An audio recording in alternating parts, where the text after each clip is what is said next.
Mr. President, there is so much good flowing through the veins of this country. We are, by and large, a compassionate, just people, and it hurts us deeply to see pain and suffering in places that don't enjoy the relative safety and security of America. And we are today, more so than ever before, a powerful people. We're the one remaining superpower with a military that dwarfs all others and a record of throwing our weight around in all corners of the globe. Mixed correctly, this combination of goodness and power, it can be transformational. It can lighten the load of oppressed peoples. It can lift up the disenfranchised. It can cure diseases. But there is one fatal trap that comes with these defining characteristics of 21st century America, a tripwire that has ensnared our nation too many times in recent history. This is the belief that there are no limits to what this combination of goodness and power can achieve. In a word, that trap is hubris. And Mr. President, I rise today because I fear that we are on the verge of falling into this trap once again. In April, Mr. President, you and I, as well as several other members of the Senate and the House, visited the Kilis refugee camps along the border of Turkey and Syria. Now, these were reportedly the best of the refugee camps set up to shelter Syrian families fleeing the blood and carnage of that country's civil war. It's not a place that I would have wanted to have stayed for another hour. We met a girl who had had half her face scarred by a Syrian rocket attack. I met a little orphan boy whose parents had been felled by the ruthless tactics of Bashar al-Assad. We were there for an afternoon, but you didn't need to spend more than 10 minutes in that place to be deeply moved by the case of the refugees. And of course, Syria presents not only a humanitarian imperative, Syria is of immense strategic importance to the United States. The Assad regime has been a thorn in our side for years, and now his refusal to step down has created a bloody conflict that is in real time destabilizing a region that is critical to our national security interests. Even worse, the fight has drawn in Islamist groups affiliated with al-Qaeda, and a failure to root out their influence and reduce their presence threatens to hand them a new base of operation with which to plot attacks against Americans. So it's easy to see why American intervention is so tempting. It's easy to see why President Obama has chosen to act. A humanitarian crisis, a strategic interest, a uniquely American blend of goodness and power tells us that we must try to make things better. But here's the rub. It is not enough for there to be a will. There also has to be a way. And Mr. President, today in Syria, I do not believe that there is that way. And I do not believe that this Congress should give the President the ability to escalate America's role in the Syrian conflict without a clear set of goals and a clear sense that we can achieve these goals. So let's start with the odds attached to our first objective, overthrowing Bashar al-Assad. The unfortunate reality is that in Syria today, the momentum is with the Assad regime.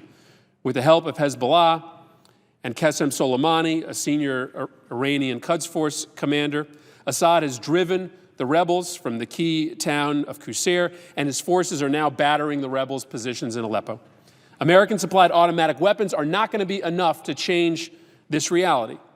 And while anti-tank and anti-aircraft weapons, along with armored vehicles, could give the advantage to the Syrian opposition, this would frankly invite another more sinister problem.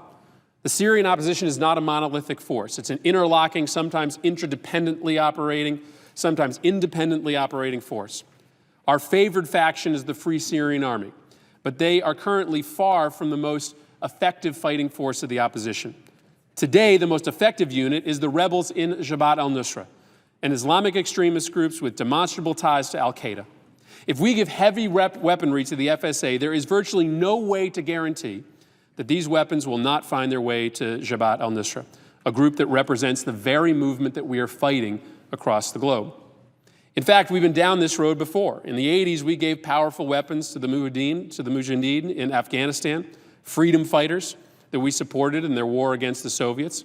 Of course, as we all know, after kicking out the Soviets, those fighters later formed the foundation of the Taliban, providing the staging ground in Afghanistan for al-Qaeda's plans against the United States.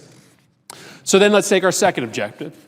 Even if we are successful in toppling Assad, it matters to us greatly who takes the reins of Syria next.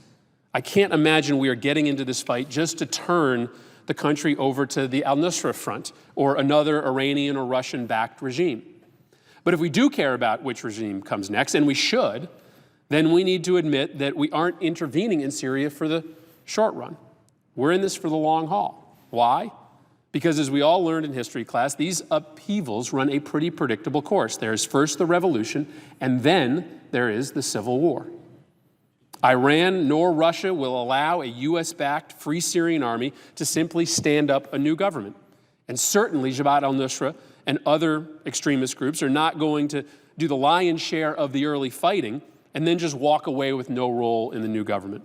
So then we've got to admit that we are, in the medium and in the long term, deciding to arm one side of what promises to be a very complicated, multi-front, heavily proxied civil war. Now, one may say that there's still an interest to negotiate the politics and the military logistics of this second conflict. To that, I would ask, what is the evidence that we've ever gotten this tightrope right in the past? Recent history tells us that America is pretty miserable at pulling the strings of Middle Eastern politics. In Afghanistan, after 10 years of heavy military presence, many experts think that when we leave, the place is going to look pretty much like it did before we got there. If we can't affect change with tens of thousands of troops, how are we going to do it in Syria with just guns and cash? And there is a risk that our assistance could actually make things worse.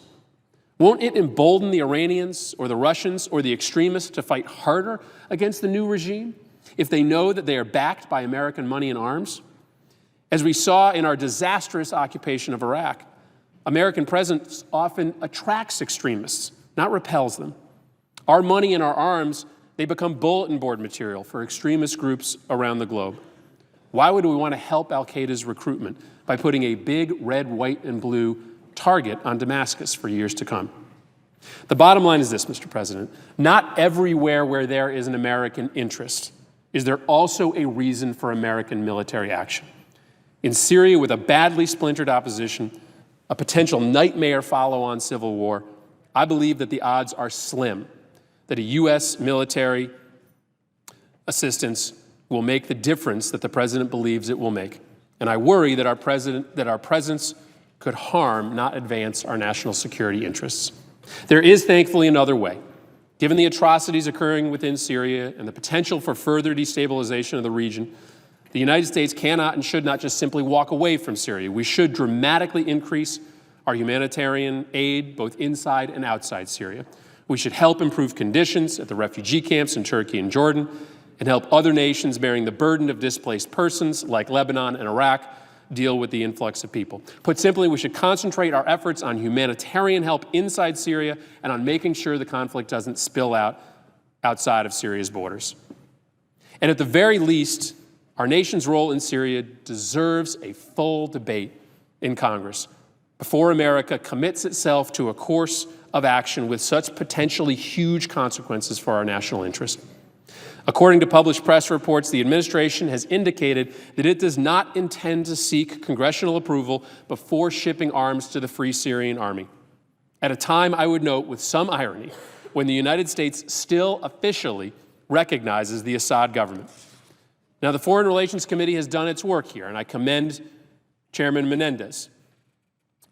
We have had hearings, we have held a debate and a vote on a resolution.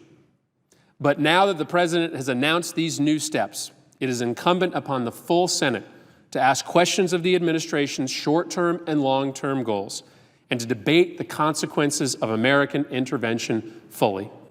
This is serious business, and the American public deserves a full debate. I yield the floor.